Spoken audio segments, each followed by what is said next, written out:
नमस्कार. वर्ग 10 गणित भाग 1 यामध्ये आपण वर्ग समीकरणे पाहत आहोत. त्यामध्ये आपले 2 प्रश्न संपले. प्रश्न तिसरा या ठिकाणी आपण पाहणार आहोत.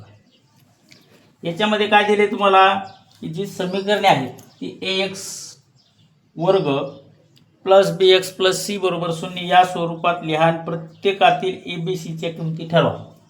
अशा प्रकारे आपल्याला तिसऱ्या प्रश्नामध्ये काम करायचं. मित्रांनो, प्रश्न बघून घ्या, लक्ष द्या. इकडे प्रश्न पहा.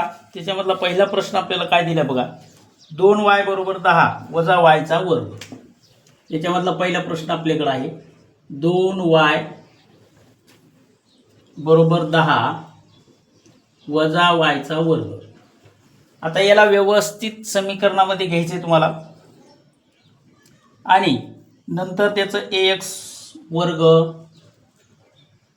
अधिक px प्लस c बरोबर 0 या स्वरूपात मांडून abcच्या किमती तुम्हाला या ठिकाणी ठरवायच्या आहेत. जसं मागच्या पहिल्या प्रकरणामध्ये आपण पाहिलं होतं, a बरोबर b बरोबर c बरोबर जशा किमती आपण काढल्या होत्या त्या पद्धतीने याच्यामध्ये तुम्हाला या किमती काढायच्या आहेत. लक्षात घ्या, वर्ग समीकरण आहे म्हणून y चा वर्ग आपल्याला अगोदर समोर आणायचा. काय घ्यायचे समोर? y चा वर्ग.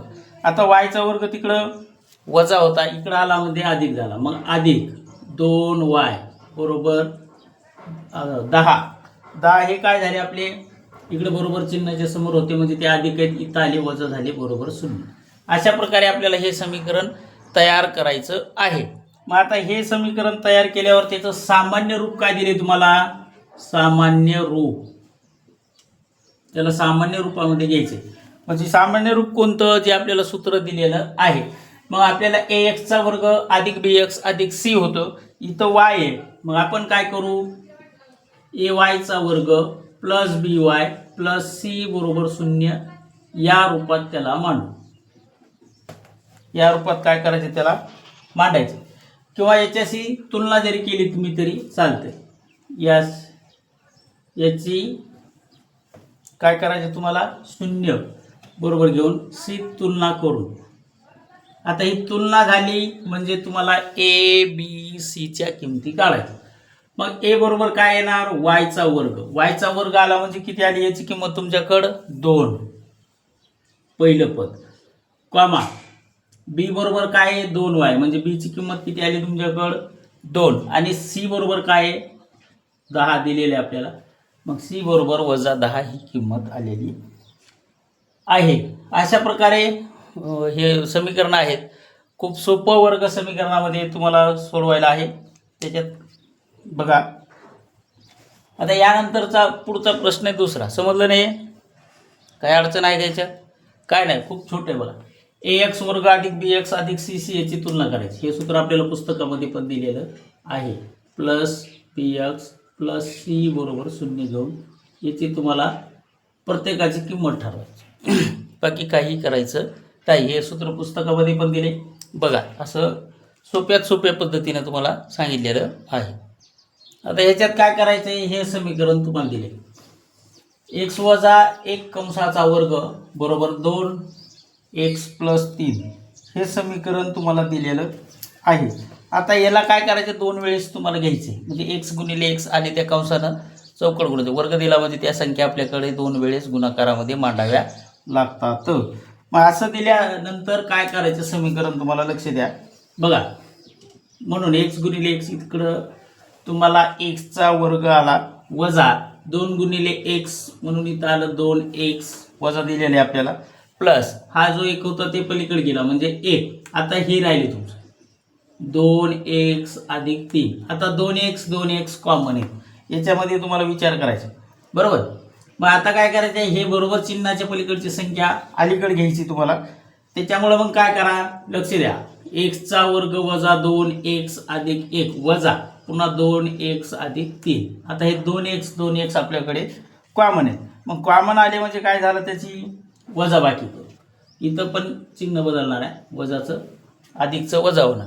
आता हे कॉमन पद तुम्हाला घेतल्यानंतर तुमचं समीकरण काय तयार होणार आहे? तर इथं x चा वर्ग होता तुमच्या, म्हणून x चा वर्ग तुम्हाला जशाला तसा लिहायचा. मग 2 अधिक 2 इकडे राहणार तुमचं 4x प्लस 1 सॉरी 2 2 2 4 2 1 3 म्हणजे 1 वजा झाला, राहिले आपल्याकडे 2. आपल्याकडे समीकरण काय तयार झाले बघा, बरोबर 0 वजा x चा वर्ग वजा 4x वजा 2 बरोबर 0. आता याची तुलना तुम्हाला कशाशी करायची, x वर्ग सामान्य रूप तुम्हाला काय घ्यायचंय, ax चा वर्ग अधिक bx अधिक c बरोबर 0c तुलना करू. मग आता हिची तुलना जर झाली तुमची तर तुम्हाला काय करायचं, a b आणि c च्या किमती काढायच्या. मग म्हणून a बरोबर किती, काय x दिलेलं आहे, x ची किंमत किती आपल्याकडे 1, b बरोबर किती आहे तुमच्याकडे 4 आणि c बरोबर आले वजा 2. अशा प्रकारे हे समीकरण होतं.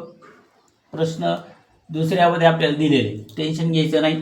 कंसाने आपण सरळ सरळ भागलं, 2 आणि 2 ची बेरीज केली तर आली 4. इकडं हा 1 आणि हे 3 ची वजाबाकी झाली तर आली 2. अशा प्रकारे समीकरण खूप सोपं. स्टेप वाढली म्हणजे तुम्हाला अवघड केला असेल भाग नाहीये.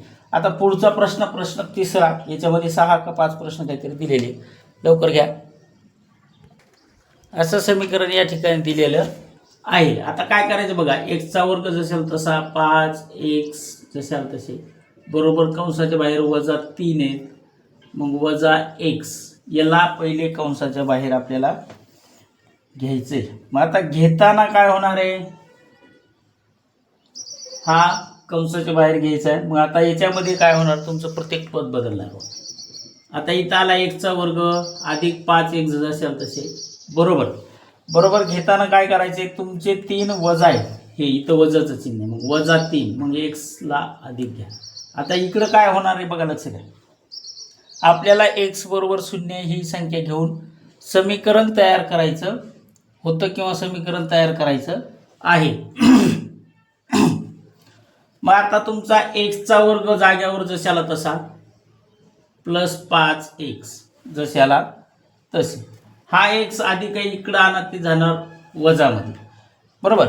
मग हा 3 अधिक आहे त्याला करा, सॉरी 3 वजा इकडं आला अधिक इकडं, आता बरोबर 0. आता बरोबर 0 घेऊन आपल्याला समीकरण तयार करायचे. मग समीकरण तयार करताना काय करायचं बघा, लक्ष द्या. x चा वर्ग आपल्या जागेवर जशाल तसा अधिक 5x मधून x वजा झाला, तुमच्याकडे राहिली 4x, आलं का. मग हा 3 अधिक जशाला तसा बरोबर किती 0. आता समीकरण आपलं छोटं झालं, आपल्याला ए बी सी च्या किमती काढता येतात. मग याचं सामान्य रूप घ्या आणि त्याची तुलना कशासोबत करायची, तुम्हाला ax चा वर्ग इथं लिहा, ax चा वर्ग अधिक bx अधिक c बरोबर 0 तुलना करू. मग करा तुलना बरोबर. आता a ची किंमत किती, x म्हणजे 1, b ची किंमत किती 4 आणि c ची किंमत किती 3. अशा प्रकारे किमती आलेल्या आहेत. आता पुढे बघा, प्रश्न 4मध्ये आपल्याला 3m चा वर्ग बरोबर 2m वजा 9 हे समीकरण दिलेलं आहे. आता याच्यात आलं लक्षात, ठीक आहे, लिहून घ्या. बघा समीकरण दिले आपल्याला 3m चा वर्ग बरोबर 2m चा वर्ग वजा 9.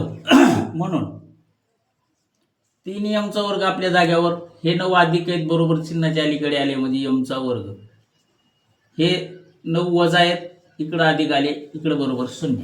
आता समीकरण काय तयार होणार आहे आपल्याकडे, आपल्याला ते पाहिजे बरोबर. आता इथं सरळ सरळ तुम्ही वजाबाकी करू शकता. 3m च्या वर्गामधून 2m चा जर वर्ग तुम्ही वजा केला तर राहिलाय फक्त आपल्याकडे m चा वर्ग. मग आता ते 9 तिकडं अधिक आहेत इकडं घ्यायचे, फक्त समीकरण झाले तुमचं m चा वर्ग अधिक 9 बरोबर 0. एवढंच समीकरण झाले. मग आपल्याला काय करायचं, समीकरण तयार करायचं. मग म्हणून m चा वर्ग जशाला तसा तुमच्याकडे राहिला प्लस 0m अधिक 9 बरोबर 0. 3 पद झाले का, हो. मग याची सामान्य रूपाशी तुलना करायची आपल्याला. म्हणून आपण काय करू, याचं सामान्य रूप आपल्याला काय दिलायचं m. मग आपण इथं घेऊ am चा वर्ग अधिक bm अधिक c बरोबर 0 तुलना करून. मग आता a बरोबर काय आहे m, मग ए बरोबर किंमत आली तुमची 1, बी बरोबर काहीच नाही म्हणजे 0 आणि सी बरोबर किंमत आली आपल्याकडे 9. अशा प्रकारे हे समीकरण होतं. आता पाहायचा प्रश्न 5वा, त्याच्यामध्ये भारी दिले बघा. 5वा आणि 6वा दोनच प्रश्न राहिले, पटकन नेऊन घ्यावे. यामध्ये काय करायचं बघा, पी न कंसाला गुणायचे. तुम्हाला सरळ सरळ सांगायचं म्हणून पी न काय करायचं, फक्त कंसाला गुणायचं आहे. मग मला लक्ष द्या, म्हणून 3 गुणिले पी 3p आलं का, बरोबर. मग आता 3 आणि 6pचा गुणाकार करायचा, इकडं आलं 6pचा वर्ग. बरोबर काय दिलेलं आहे तुम्हाला, -5. मग इथं बरोबर -5 जशाला तशी. मग म्हणून आता काय काय होणार आहे याच्यामध्ये ते बघू आपण. बरोबर, वर्गसंख्या आहे म्हणून 6pला समोर आला, 6pचा वर्ग आपल्या जागेवर राहिला. प्लस किती दिलेले आहेत तुम्हाला, 3p दिलेला आहे. मग 3p पाठीमागं झाला म्हणून आला 3p. बरोबर, आपलं हे बरोबर घ्यायचं होतं आपल्याला, पण ते बरोबर 0 घ्यावं लागते. मग हे 5 वजा आहेत, इकडं आले अधिक झाली, इकडे बरोबर आला 0. आलं का, आलं. मग याचं सामान्य रूप काय झालं तुमच्याकडे, एपीचा वर्ग अधिक बीपी अधिक सी बरोबर 0शी तुलना करायची तुम्हाला. मग 0शी तुलना केल्यानंतर आपल्याला काढायचे असतात किमती. मग ए बरोबर किती आलं, 6pचा वर्ग, कॉमा बी बरोबर किती, 3p आणि सी बरोबर किती, 5. ह्या किमती तुमच्याकडे आलेल्या आहेत. बरोबर, मग आल्या. अशा प्रकारे आपण याला सोडवू शकतो. आता आपला शेवटचा प्रश्न आहे, प्रश्न 6वा. बरोबर, प्रश्न किती चालू आहे आपला, 6वा, तिसऱ्यामधला. आता लक्ष द्या, समीकरण दिले आपल्याला x वर्ग वजा 9 बरोबर 13. आपल्याला काय करायचंय, x वर्ग वजा 9, ते 13 समोर आणा, ते वजा झाले, बरोबर 0. आलं का, समीकरण आता लय छोटं होणार बघा. म्हणून x वर्ग आपल्या जागेवर जशाला तसा, वजा वजा अधिक, आपल्याला करायची त्याची बेरीज 9 आणि 13ची. मग 9 आणि 13 किती, 22, बरोबर किती, 0. आता समीकरण 3 पदाचं घ्यायचं होतं. मग आपल्याला 3 पदं घ्यायचे, मग म्हणून x वर्ग वजा 0x आपल्याकडे येणार आहे. बरोबर, किंवा अधिक करा, अधिक 0x वजा 22 बरोबर 0. आता याची तुलना तुम्हाला कशाशी करायची, सामान्य रूप काय येणार याचं, ax वर्ग अधिक bx अधिक c बरोबर 0 घेऊ. मग याचं सामान्य रूप तुमच्याकडे काय आलं, तर ax वर्ग जे सूत्र आपल्याला दिलेले प्लस bx प्लस c बरोबर 0शी तुलना करून याच्याशी काय करायची तुम्हाला, तुलना. मग a बरोबर काहीच नाही, याचा वर्ग आहे म्हणून 1, b बरोबर 0 आहे म्हणून 0 आणि c बरोबर 22 एवढी संख्या आपल्याकडे येणार आहे. अशा प्रकारे प्रश्न तिसऱ्यामध्ये 6 प्रश्न आपण पाहिले. प्रश्न 4थ्यामध्ये तुम्हाला दिले वर्ग समीकरणासमोर दिलेल्या चलाच्या किमती, त्या समीकरणाची मुळे आहेत का नाही ते ठरवा. याच्यामध्ये आपल्याला 2 बाजू घ्यायच्या आहेत, एक डावी बाजू आणि एक उजवी बाजू दिलेली आहे. प्रश्न 4थ्यामध्ये 2च प्रश्न आहेत आणि त्यानंतर मूळ प्रश्न आहेत आपल्याकडे 5वा आणि 6वा. 6व्यामध्ये तुम्हाला कृती पूर्ण करायची. 5वा खूप सोपं आहे बघा, सगळं त्यांनी सोडून दिले, फक्त याच्यामध्ये केची किंमत आपल्याला काढायची आहे. प्रश्न 4था पण आपण लगेच बघणार आहोत. अलग लक्षात, ठीक आहे, धन्यवाद.